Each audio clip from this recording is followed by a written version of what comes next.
नमस्कार। मैं आरती यादव स्वागत करती हूँ आप सभी का इस नए वीडियो में। आशा करती हूँ कि आप सभी लोग स्वस्थ एंड मस्त होंगे। और आज यहाँ पर हम बात करने वाली हैं Uttar Pradesh BSc nursing entrance exam 2025 में जो आपका एग्ज़ाम होगा बीएससी नर्सिंग का, उसके बारे में बात करेंगे। फॉर्म कब जारी होंगे, आपको 10th या 12th में से क्या पढ़ना है, क्वेश्चंस किस लेवल के पूछे जाते हैं, कितना स्कोर आपको करना है 2025 में एक गवर्नमेंट कॉलेज पाने के लिए, संपूर्ण जानकारी आपको इस वीडियो के माध्यम से देने की कोशिश करूँ। और जैसा कि आप सभी को मालूम है कि उत्तर प्रदेश में जितने भी बीएससी नर्सिंग के कॉलेज है, चाहे आपका प्राइवेट हो चाहे आपका गवर्नमेंट हो, सभी के लिए एक ही एग्ज़ाम आपका कराया जाता है। वो किसके द्वारा? तो अटल बिहारी वाजपेयी मेडिकल यूनिवर्सिटी के द्वारा सी नेट के नाम से आपका एंट्रेंस एग्ज़ाम कराया जाता है। प्राइवेट कॉलेज से अब आपको बीएससी नर्सिंग कोर्स करना है तब भी आपको ये एग्ज़ाम देना है। यदि आप गवर्नमेंट कॉलेज से बीएससी नर्सिंग कोर्स करेंगे तब भी आपको ये एग्ज़ाम देना ही पड़ेगा। बिना इस एग्ज़ाम के आप बीएससी नर्सिंग कोर्स कहीं से नहीं कर सकते हैं। तो चलिए बात कर लेते हैं। आगे बढ़ाने से पहले आप सभी से मेरा छोटा सा अनुरोध है कि इस चैनल को ज़्यादा से ज़्यादा अपने दोस्तों के साथ प्लीज़ शेयर एक बार जरूर करिएगा। इस चैनल से आपको काफ़ी बेनिफिट अब मिलने वाला है 2025 में। चैनल को सब्सक्राइब करके रखिएगा, साथ ही साथ चैनल को शेयर कर दीजिएगा जिससे सभी स्टूडेंट्स को ये जानकारी प्राप्त हो सके। बात करते हैं सबसे पहले कि यदि आप ये फॉर्म अप्लाई करेंगे 2025 में तो आपकी योग्यता क्या होनी चाहिए 2025 के लिए, तभी आप इस फॉर्म को अप्लाई कर सकते हैं। आप सबसे पहली बात है कि आप 12th पास होने चाहिए, वो भी किस सब्जेक्ट से? तो बायो आपके पास होने चाहिए। बायोलॉजी सब्जेक्ट आपका 12th क्लास में यदि रहा है तो आप इस फॉर्म को अप्लाई कर सकते हैं। दूसरी बात यहाँ पर आपकी एज जो है वो 17 वर्ष पूरी होनी चाहिए। 17 वर्ष में एक भी दिन कम है तभी आप इस फॉर्म को अप्लाई नहीं कर सकते। 17 वर्ष आपकी एज पूरी होनी चाहिए।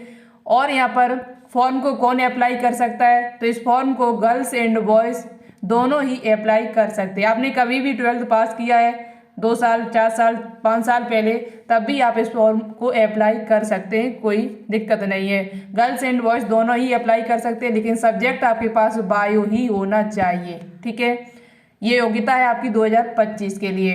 पर हम बात करते हैं सबसे पहले कि यूट्यूब पर क्लास टाइम टेबल, यूट्यूब पर जो इस क्लास चल रही है हमारे इस बायोलॉजी विद्यार्थी चैनल पर, उस पर क्लास कब चलती है, लाइव क्लास का टाइम क्या है, और ये क्लासेज जो आपके लिए चलाई जा रही है बिल्कुल फ्री में क्लासेज चलाई जा रही है, कोई चार्ज आपसे नहीं लग रहा है। हमारे पास कोई ऐप नहीं है, बिना ऐप के बिना पैसे के आपको यूट्यूब पर फ्री में पढ़ाया जा रहा है। 2025 के लिए क्लासेस शुरू की जा चुकी है। Physics chemistry biology nursing aptitude की लगभग 5-6 क्लासें आपकी हो चुकी है। किसी की 5 किसी की 6 किसी की 7 क्लासें 2025 के लिए हो चुकी हैं, वो भी शानदार क्वेश्चनों के साथ। ठीक है, बिल्कुल बेसिक से आपको पढ़ाया जा रहा है। यूपी बीएससी नर्सिंग के लिए GNM ANM UP paramedical pharmacy CP net RUHS exam को टारगेट रखते हुए क्लासें आपके लिए चलाई जा रही हैं। ये क्लास चलती कब है? तो शाम 3 बजे डेली ये क्लास आपकी शुरू हो जाती है। लाइव क्लास है, एक दिन में एक ही क्लास अभी इस टाइम कराई जा रही है। आगे में आपके लिए क्लास और बढ़ा देंगे, एक दिन में 2 क्लास लेने की कोशिश करेंगे, बट फिलहाल में अभी आपकी एक क्लास चल रही है। क्लास कैसे चल रही है? वो भी सभी सब्जेक्ट, ऐसा नहीं है केवल बायोलॉजी ही आपको पढ़ाई जा रही है। मैं कोशिश कर रही हूँ UP BSc nursing GNM ANM paramedical को टारगेट रखते हुए आपको फिजिक्स केमिस्ट्री बायोलॉजी और नर्सिंग एप्टीट्यूड ये चारों सब्जेक्ट आपको पढ़ाए जा रहे हैं। एक दिन फिजिक्स यानी सोमवार मंगलवार बुधवार और बृहस्पतिवार, 4 दिन लगातार ये क्लासेस चलती। फिर बचे हुए 2 दिन आपके बचते हैं शुक्रवार और शनिवार, उनमें आपको फिजिक्स और केमिस्ट्री और नर्सिंग एप्टीट्यूड को टारगेट रखा जाता है। इन 3 में कोई 2 सब्जेक्ट आपको करा दिए जाते हैं। तो ज़्यादा से ज़्यादा फिजिक्स और केमिस्ट्री क्लास और नर्सिंग एप्टीट्यूड क्लास कराने की कोशिश कर रहे हैं। बायोलॉजी की पहले से क्लासें डली हुई हैं, आप उनको भी देख सकते हैं, और आगे भी आपको नई क्लासें कराई जा रही हैं। ठीक है, अभी फिलहाल में सबसे ज़्यादा जो इस चैनल पर आपको पढ़ाया जा रहा है वो फिजिक्स केमिस्ट्री और नर्सिंग एप्टीट्यूड। बायोलॉजी क्लास में आपको आगे और भी करा देंगे।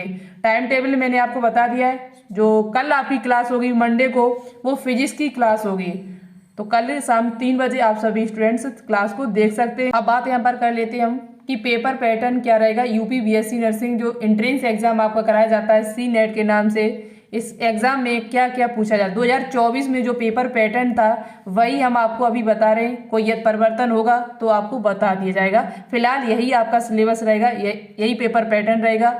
यहाँ पर फिजिक्स के क्वेश्चन क्या पूछे जाएंगे? फिजिक्स के यहाँ पर 40 क्वेश्चन आपसे पूछे जाते हैं, केमिस्ट्री के यहाँ पर 40 क्वेश्चन, बायोलॉजी के 40 क्वेश्चन, इंग्लिश के यहाँ पर 40 क्वेश्चन पूछे जाते हैं। पहले जीके पूछा जाता था, जीके के 20 क्वेश्चन इंग्लिश के रहते थे, बट इस साल क्या हुआ 2024 में जीके को हटा दिया गया और इंग्लिश के 40 क्वेश्चन आपके कर दिए गए। नर्सिंग एप्टीट्यूड के भी 40 क्वेश्चन पूछे जाते हैं। चारों ही सब्जेक्ट आपके लिए, 4 नहीं बल्कि 5 सब्जेक्ट यहाँ पढ़ना मोस्ट इंपॉर्टेंट है। एक बार आप इंग्लिश भले ही ना पढ़े, बट आपको ये 4 सब्जेक्ट तो पढ़ना ही पड़ेगा, फिजिक्स, केमिस्ट्री और नर्सिंग एप्टीट्यूड।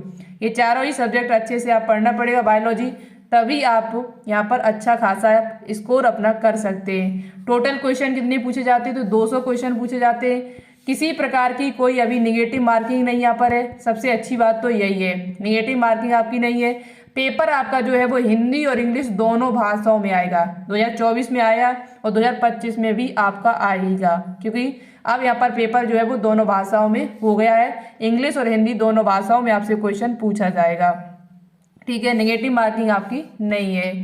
अब बात कर लेते हैं कि पेपर का लेवल 2024 में क्या रहा। 2024 की क्या बात की जाए, 2023 की बात कर ली जाए, चाहे 2022 की बात कर ली जाए, इन लगातार 3 सालों से देख रहे हैं पेपर का जो लेवल रहता है अटल बिहारी वाजपेयी मेडिकल यूनिवर्सिटी के द्वारा जो सी नेट का, वो बहुत ही बेसिक लेवल आता है। बेसिक क्वेश्चन आपसे पूछे जाते हैं जो 9th 10th की क्लास में आपके दिए हुए हैं। 10th क्लास का लेवल रहता है, बहुत ही सिंपल क्वेश्चन पूछे जाते हैं, आराम से बच्चे, बट कर क्यों नहीं पाते हैं, क्योंकि यहाँ बच्चा जो है वो 11th और 12th का पढ़ता रहता है, नीट जैसा तैयारी करते रहते, नीट जैसे क्वेश्चंस पढ़ते रहते, और क्वेश्चन का लेवल जो है यहाँ पर बहुत ही सिंपल, बहुत ही बेसिक आता है, जिस वजह से बच्चे यहाँ पर चूक जाते हैं, ठीक है। तो यहाँ पेपर का लेवल जो रहा है पिछली साल वो आपका कितना रहा है, तो वही 10th लेवल का क्वेश्चन यहाँ पर पूछा गया था, बेसिक क्वेश्चन। अब यहाँ पर बात कर लेते हैं आगे कि पेपर में जो क्वेश्चन पूछे गए थे पिछली ईयर जो हमने तैयारी कराई हुई थी, उसमें बहुत सारे क्वेश्चन एग्जाम में आए हुए थे, जैसा कि बच्चों ने कमेंट भी किया। यहाँ आपको मैं सामने दिखा भी सकते हैं, ऐसा नहीं कि कमेंट हमने यहाँ पर लिख रखे हैं, यहाँ लिखा हुआ है, नितिन वर्मा ने कमेंट मेरे पास किया था, मैम बायोलॉजी नर्सिंग एप्टीट्यूड का पूरा सवाल आपके पढ़ाए हुए से आया हुआ था, मैम पेपर बहुत ईजी था, आपके पढ़ाए हुए बहुत सारे क्वेश्चन यहाँ पर मिले हुए थे, ठीक है मैम, आपकी क्लास से बहुत सारे क्वेश्चन यहाँ प्रश्न मिले, आपकी क्लास से बहुत ज़्यादा मदद मुझे मिली। तो आप ये तैयारी करेंगे तो आपको भी 2025 में मदद मिलेगी। फ्री में आपको पढ़ाया जा रहा है, कोई ज़्यादा खर्चा नहीं यहाँ पर, यानी कहने का अर्थ है फ्री में आपको क्लास दी जा रही है, क्योंकि यूट्यूब पर क्लास के लिए कोई भी चार्ज आपको नहीं देना पड़ता है। यदि आप ऐप पर पढ़ाई करते हैं तो आपको वहाँ पर बैच खरीदना पड़ता है और आपको लगभग 900 से लेके 1000 रुपये फीस वहाँ पर देनी पड़ती है आपको, ठीक है।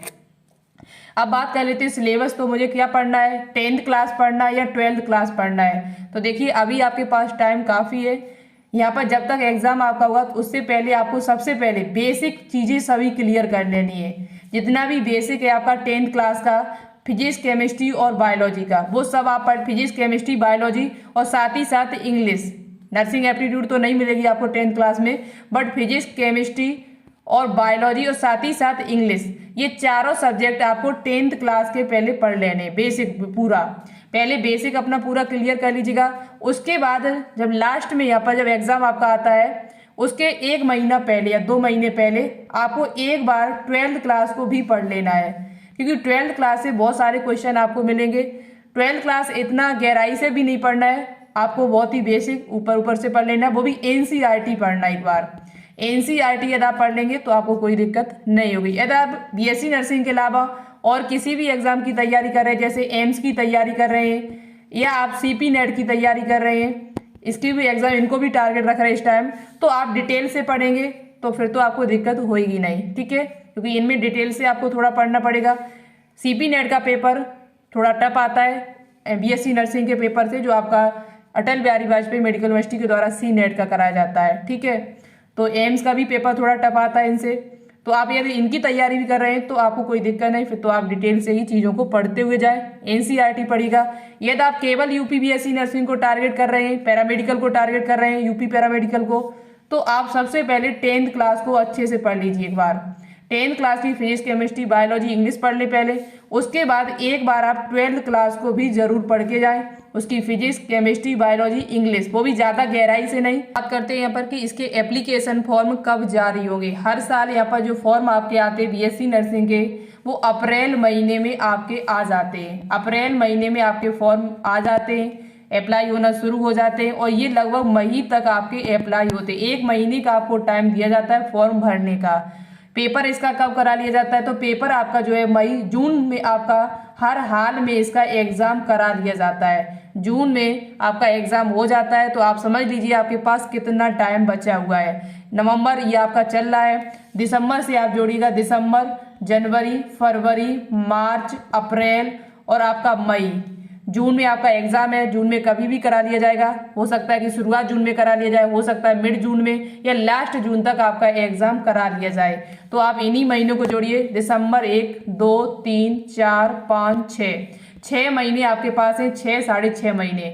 इन महीने बचे हुए दिनों में आपको बहुत ही बेहतरीन तैयारी करनी। ऐसा नहीं सोचना कि मैं एक महीना तैयारी कर लेंगे, 2 महीने तैयारी कर लेंगे आपका सिलेक्शन हो जाएगा, नामुमकिन है। थोड़ा हो सकता है किसी का हो गया हो, बट यहाँ पर नामुमकिन ज़्यादा है। 90% बच्चों का सिलेक्शन नहीं हुआ है। आपको तैयारी अच्छे से करनी है, क्योंकि बेसिक चीज़ें आपको ज़्यादा से ज़्यादा पढ़नी है। बेसिक आपको कहाँ मिलेगा, तो 9th और 10th की क्लास में मिलता ज़्यादातर है, क्योंकि यही बेसिक होता है। तो आप 10th क्लास थोड़ा अच्छे से पढ़ लीजिएगा। उसके बाद आप एक बार 12th क्लास को भी जरूर पढ़ के जाए, बिना 12th के काम नहीं चलेगा आपका। और क्या क्या पढ़ना आपको है, तो फिजिक्स, केमिस्ट्री, बायोलॉजी और इंग्लिश, ये आप पहले 10th क्लास की पढ़ लीजिएगा और एक बार फिर आप 12th क्लास को एक बार जरूर पढ़ के जाए, उनके क्वेश्चंस लगा लें। थ्योरी नहीं पढ़ पाए तो क्वेश्चन तो जरूर ही आपको लगाने फिजिक्स, केमिस्ट्री, बायोलॉजी के, ठीक है। और नर्सिंग एप्टीट्यूड की बात कर ली जाए तो नर्सिंग एप्टीट्यूड में अपने चैनल पर पढ़ा रही हूँ, आपको बहुत ही शानदार क्वेश्चन करा रही हूँ, आगे भी आपको कराते रहेंगे जब तक आपका एग्जाम नहीं हो जाएगा। और भी आपके पास किताब इसकी कोई है नहीं, यदि आप पूछिए किताब कौन सी लेना है, तो किताब कोई नहीं है, ठीक है, किसी सब्जेक्ट की नहीं। आप NCERT बुक को ही फॉलो करें जो आपके पास है। यदि लेना है आपको तो आप ल्यूसेंट की बुक खरीद सकते हैं। ल्यूसेंट की बुक में बेसिक क्वेश्चन आपको बहुत ज़्यादा मिल जाते हैं, तो आप उस बुक को लीजिए। नहीं तो कोई प्रैक्टिस करने के लिए बुक भी आप अलग से खरीद सकते हैं, ठीक है, जिसमें क्वेश्चन अच्छे दिए हों, NCERT बेस्ड क्वेश्चन हो, तो आप उस बुक को लेके अपनी प्रैक्टिस कर सकते हैं। लेकिन हमारे हिसाब से ल्यूसेंट की बुक खरीद लो, उससे काम आपका बेसिक चल जाएगा, क्योंकि उसमें बेसिक क्वेश्चन काफ़ी दिए हुए थे। वैसे आप NCERT बुक को फॉलो करिएगा। फिंगर टिप्स नाम से एक बुक आती है, वो आप 12th क्लास के लिए खरीद लीजिए, उसमें 12th 11th दोनों ही क्लास मिल जाता है आपको, ठीक है। बायोलॉजी आप खरीद सकते हैं 12th क्लास के, जिसमें फिंगर टिप्स के नाम से आती है, इसमें NCERT बेस पूरा आता है, हिंदी इंग्लिश दोनों भाषाओं में। पेपर आपका कब होगा, तो पेपर आपका जून महीने में हर हाल करा लिया जाता है, तो आपको अच्छे से तैयारी करनी है। अब बात करते हैं यहाँ पर कि स्कोर कितना करना होगा। आपको 2025 में कितने नंबर लाने होंगे 200 में से। तो 200 में से यदि बात की जाए अलग अलग कैटेगरी की, तो मैं आपको एक संभावित कट ऑफ यहाँ पर बता देते जो पिछली ईयर गई हुई थी। यहाँ पर SC ST की यदि बात कर ली जाए तो यहाँ पर इनको ज़्यादा नहीं करना होगा। ये बच्चे 130 प्लस भी कर लेते हैं, 130 का टारगेट भी लेके चलते हैं, तो भी इनको अच्छा कॉलेज मिल जाएगा कहीं, ठीक है। ST वालों को 130 प्लस भी हो जाता है, तो फर्स्ट सेकंड थर्ड राउंड तक आपको मिल जाएगा। टॉप गवर्नमेंट कॉलेज यदि आपको चाहिए तो कम से कम आप 140 मान के चलिए। 140 नंबर यदि आप लेके आते हैं तो आराम से आपको फर्स्ट राउंड में अच्छा टॉप गवर्नमेंट कॉलेज मिल जाएगा SC ST वाले बच्चों को। वहीं बात कर ली जाए यदि OBC और EWS की बात की जाए, EWS में भी लगभग 140 के करीबन होने चाहिए। OBC की यदि बात कर ली जाए तो आपका भी कम से कम यहाँ पर जो टारगेट रहना चाहिए, या टॉप गवर्नमेंट कॉलेज लेना है तो कम से कम 150 के करीबन, 150 प्लस यदि आपका टारगेट होगा तो आपको top government college first round में ही मिल जाएगा, ठीक है। जैसे UPMS कॉलेज है आपका, KGMU है आपका राम मनोहर लोहिया कॉलेज है, ये कॉलेज आपको फर्स्ट राउंड मिल जाएंगे। तो आप 148, 147, 145, 150 का टारगेट लेके चल रहे हैं तब आपको, ठीक है। और जनरल वालों की बात कर ली जाए तो जनरल वालों कम से कम यहाँ पर जो टारगेट लेके चलना है वो 155, 57, 58 का टारगेट लेके चलना है प्लस का। 155, 56 के प्लस आपके नंबर जब बनेंगे तो आपको आराम से टॉप गवर्नमेंट कॉलेज यहाँ पर मिल जाएगा, ठीक है।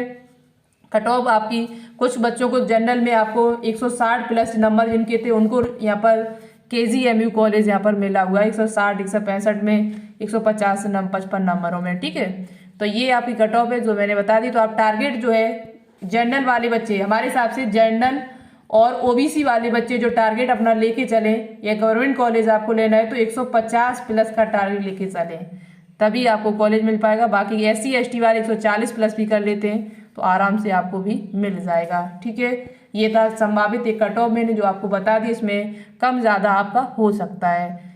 और कोई जानकारी है तो आप मुझे कमेंट बॉक्स में कमेंट करके पूछिएगा, मैं जानकारी देने की कोशिश करूँगी। नेक्स्ट वीडियो आपके कॉलेज के बारे में, कौन कौन से कॉलेज हैं गवर्नमेंट एंड प्राइवेट, और साथ ही साथ फीस किसमें कितनी लगती है, ये सारी जानकारी देने की कोशिश करेंगे।